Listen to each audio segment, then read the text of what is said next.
តើបងប្អូនមានគម្រោងនៅក្នុងការផ្លាស់ប្ដូរការងារឬក៏កំពុងតែស្វែងរកការងារថ្មីមែនទេក៏ប៉ុន្តែមិនទាន់មាន CV នៅក្នុងដៃបាទថ្ងៃនេះខ្ញុំមកចែករំលែកជាមួយនឹង tool ថ្មីមួយនៅក្នុងគេហទំព័ររបស់ខ្ញុំគឺ tool CV Maker គឺជា tool សម្រាប់អនុញ្ញាតឲ្យយើងបង្កើតនៅ CV ដោយខ្លួនឯងបានអញ្ចឹង CV ទាំងអស់គឺយើងមានគំរូឲ្យស្រាប់ជាច្រើនទាំងភាសាខ្មែរនិងភាសាអង់គ្លេសដូច្នេះបងប្អូនគ្រាន់តែបំពេញ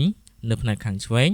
នោះទៅនៅទាំងអស់វានឹងលោតចូលកាន់ CV ហើយយើងអាចផ្លាស់ប្ដូរទម្រង់ទៅតាមអ្វីដែលយើងចង់បានសំណួរសួរថាតើធ្វើដូចម្តេចដើម្បីចូលមកកាន់ tool នេះបាន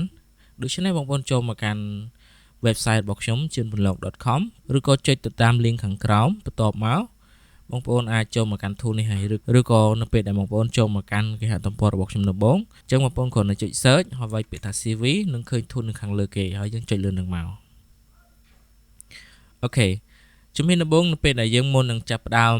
ធ្វើ CV យើងត្រូវសួរខ្លួនឯងសិនថាតើយើងធ្វើជាទម្រង់ភាសាខ្មែរឬក៏អង់គ្លេសយើងរើសឲ្យហៅសិនមុននឹងយើងបំពេញ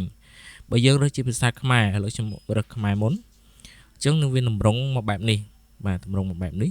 យើងអាចធ្វើការជ្រើសរើសសិនទៅកុំតន់អាចធ្វើយើងរើសឲ្យពេញចិត្តសិនណាយើងមានទម្រង់ជាច្រើននេះបាទយើងពេញចិត្តមួយណា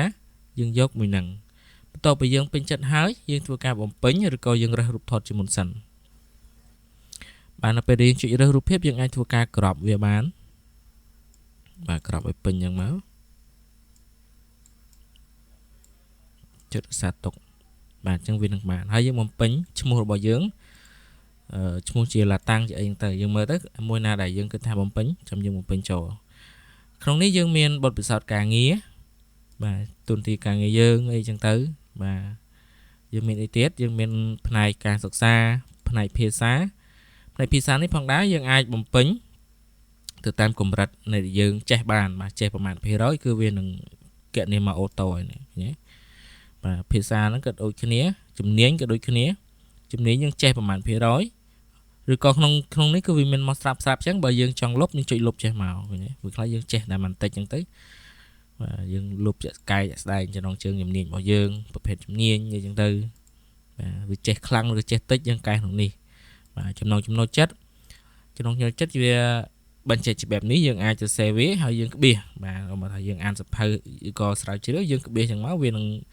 បង្កើតជាចំណុចតូចផ្សេងគ្នាបាទមួយទៀតសេចក្តីប្រកាសគឺផ្នែកខាងក្រោមនេះបាទនេះគឺផ្នែកខាងអ្នកធានាមួយទៀតបើសិនជា template ខ្លះគឺវាមានហត្ថលេខាយើងរើសអាផ្សេងក៏បានដែរ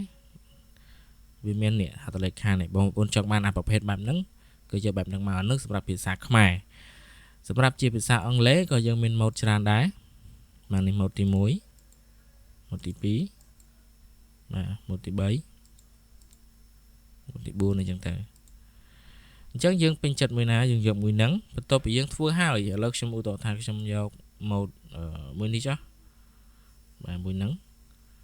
បើសិនជាយើងពេញចិត្តហើយយើងចុច print មកបាទចុច print មកយើងនឹងមានមុខងារមួយសម្រាប់យើង save ជា PDF នេះយើងចុច PDF ចឹងមកយើងចុច save យើងអាចយកវាទៅ print បានហើយ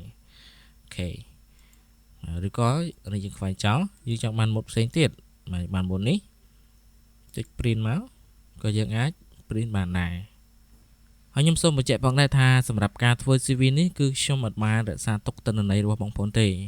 មានន័យថាទាំងអស់ហ្នឹងគឺសិតតែជា online នៅពេលដែលបងប្អូនធ្វើគឺចុច save ទៅ PDF គឺហើយនៅពេលដែលបងប្អូនចូលមកកាន់ website អាសាថ្មីអ្វីៗគឺវានឹង reset មកថ្មីវិញទាំងអស់យើងអត់បានរក្សាទុកទិន្នន័យបងប្អូនទេអញ្ចឹងបាញ់បារម្ភនៅត្រង់ចំណុចនេះទេបាទអញ្ចឹង